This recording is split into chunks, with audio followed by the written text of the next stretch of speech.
تو جہاں تک ان کی فکر کی بات ہے تو فکر میں کچھ کتابیں ان کی بہت معروف ہوئیں، جیسے مذہب اور جدید چیلنج، یہ بیسیکلی ایتھیزم اور الحاد کے رد میں تھی، اچھی کتاب ہے۔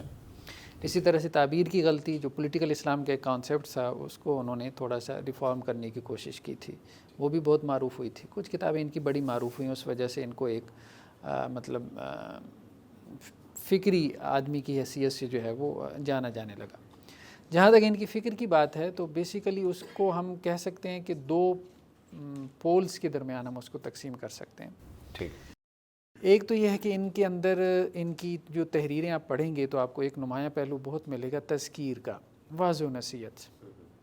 کہا جاتا ہے کہ واضح و نصیحت مولانا وحید الدین خان صاحب سے پہلے بھی بہت ہوتی تھی، لیکن تقریر کے ذریعے، خطبے کے ذریعے، یعنی ایسے واعظین آپ کو بہت مل جاتے تھے۔ لیکن یہ ہے کہ تحریر کو واضح و نصیحت کا ایک میڈیم بنانا، ایک ٹول بنانا، تحریر کے ذریعے سے واضح و نصیحت کرنا، یہ کمال، یہ فن ہمیں وحید الدین خان صاحب نے سکھایا ہے، اور یہ بات بہت حد تک ٹھیک ہے۔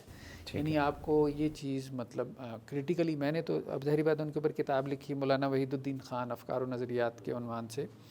تو اور اس کو میں نے ان کو کریٹیکلی دیکھا،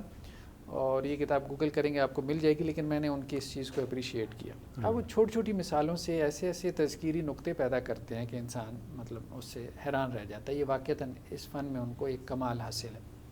یعنی جو رائٹنگ میں تذکیر، اور تذکیر کا ایک پہلو ان کا غالب ہے۔ مطلب قرآن کی بھی انہوں نے 2 جلدوں میں تفسیر کی، تو اس کا نام انہوں نے تذکیر القرآن رکھا، مطلب ان کا ایک ذوق ہے، یہ تذکیری ذوق ہے۔ جیسے وہ یہ کہتے ہیں کہ ایک امریکن خاتون جو ہے وہ رشیا کے دورے پہ گئی، اور بھی کچھ امریکنز تھے، تو اس نے وہاں پہ دیکھا کمیونسٹ پارٹی کے جو چیف تھے اس کے بورڈ ہر جگہ لگے ہیں، تو اس نے اس پہ ناراضگی کا اظہار کیا، اتنا مطلب یہ کہ آئیڈیل ورشپ ہو رہی ہے، تو اس نے رشینز کے سامنے جو ہے وہ ناراضگی کا بھی اظہار کیا، یہ کیا مطلب تم پرسنالٹیز کی پوجا کرتے ہو؟ تو دوسرے امریکن نے اس کے کان میں کہا کہ میڈم آپ امریکہ میں نہیں، آپ رشیا میں ہیں، ٹھیک ہے، مطلب تو یہاں آپ ناراضگی کے اظہار کا کوئی فائدہ نہیں ہے، یہاں کے لوگوں کو ظاہری بات ہے۔ اب وہ اس سے وہ دیکھیں کیسے نقطہ نکالتے ہیں، وہ کہتے ہیں ہم جب اس دنیا میں ہوتے ہیں تو بہت ساری چیزوں کو ہم جو ہے وہ کریٹیکلی دیکھ رہے ہوتے ہیں، لیکن ہم یہ نہیں سوچتے کہ جس ملک میں ہم ہیں وہ ہمارا نہیں، وہ خدا کا ملک ہے، ٹھیک۔ تو یہ ان کے اندر مطلب ایک چیز اچھی ہے۔ دوسری چیز جو کہ آپ کہیں کہ ان کے اندر نیگیٹو ہے، یعنی یہ تو ان کا ایک فکر کا مثبت پہلو ہے،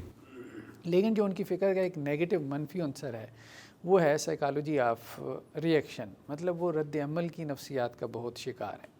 ایک چیز کے اوپر جب وہ کرٹیسائز کرتے ہیں، تنقید کرتے ہیں، تو وہ بہت ایکسٹریم پہ چلے جاتے ہیں،